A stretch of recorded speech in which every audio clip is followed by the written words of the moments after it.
Hey everyone, hey, welcome to discussion post number 6. We had quite a few questions this week, kind of coming out of our new book, as well as an online reading assignment. The first one had to do with our mission statements. The question was, after looking at VSU's mission statement and reading about it in chapter 3, kind of what were some things we discovered about it, as well as what was maybe the target audience. So when I was reading, came across focusing. No, that's not the right one. It was on page 47, and it had to do with concentrating on the public purposes. It gave, I believe, 8 public purposes of higher education. And it was really neat. So, to give you some examples, one of them had to do with improving quality and learning of the future workforce, active participation, civic engagement, access to college, everything, all races, ages, ethnicities, social backgrounds, location, providing a location for debate about kind of sensitive issues and stuff, all purposes of a higher education. So when I was looking at VSU's mission statement, I noticed we had actually a very long mission statement and compared to a lot of other institutions. When talking about it in campus culture class last semester, we reviewed a lot of these, and some of them were as small as just a paragraph. Other ones maybe a page. Other ones were more like a bulleted list. VSU had a lot. It had like close to 3 pages of paragraphs about it, lists about what our functions were and mission was. So I realized that it's got a very extensive mission statement and it covers a lot of areas.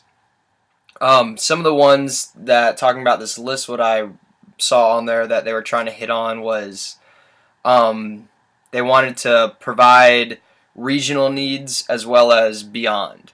So we are a regional institution. That is a big thing for them. They want to provide training for people to use in this region. Teaching in and out of class. We were founded as a teachers college, and that is kind of where I believe things are going. They want to work on teaching skills and things like that, because as it said in the book, kind of the 4 key concepts that institutions are trying to do nowadays is they realize that people aren't going to be in the same job for their whole life. I want to say it even said in here that people will probably go through 2 career changes in their life, as well as change jobs something like four times. So that was on, I believe, page 45. So being a critical thinker and a lifelong learner is an important thing, and they talked about that in our mission statement. And another one that was very unique about ours is it hit on encountering faculty pursuits. So once again, going on the teaching, a lot of mission statements that we had seen in the past, it didn't really talk too much about that. It was geared more for incoming students. That was its target audience. I believe the VSU mission statement is a very big target audience. They're looking for new faculty to read it and catch something there that they really hit. They're looking at maybe a minority student that is looking to get access. They talk about that in there. They're looking for students from this region who want to better their community, hit on that. So like I said, VSU has a very long and kind of open-ended mission statement to try and hit a lot of people's needs. And I think a reasoning behind that might be VSU, in my opinion, it doesn't quite have a niche. It tries to hit a lot of everything. And I think schools that do realize we're really going for this, and this, their mission statement reflects that. Whereas ours is a lot broader. The next question is, it's talking about the program. So specific programs, kind of what does it need? How does the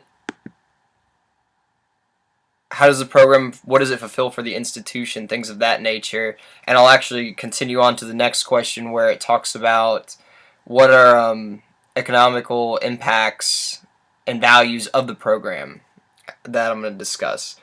The one that I wanted to talk about was actually from my undergraduate institution, FGCU, a lot of our mission and stuff there had to do with sustainability.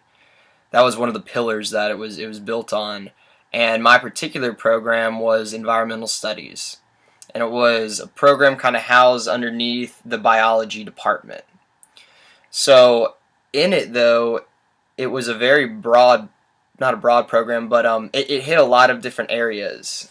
And in our readings today, it kind of talked about, on page 58, the multiple expectations of programs, how many programs require certain courses that are kind of outside of their discipline. And that was something that happened a lot with ours. So we did take a lot of biology classes. We did take a lot of science classes. But we also did a lot of work with field research. So we would like kind of go out of the classroom a lot. And because that was a big thing with Gulf Coast, their sustainability thing, it fit into their mission.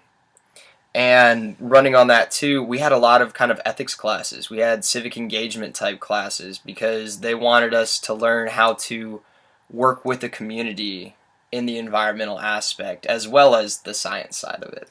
So when it comes to expectations, they wanted us to be very civically engaged. I believe we actually all got minors in civic engagement as well, even though a lot of us didn't even know what civic engagement was really before going into it. But that was what we were expected to learn.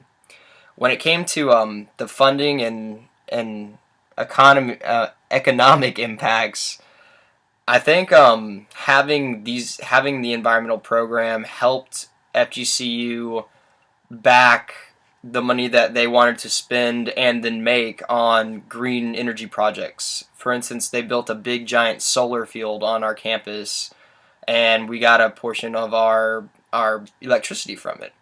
A lot of the buildings there are LEED certified, everything from silver, gold, and platinum buildings. The environmental consciousness really goes throughout that institution, and having us as doing projects all around campus, they have our program going out in the community and teaching students.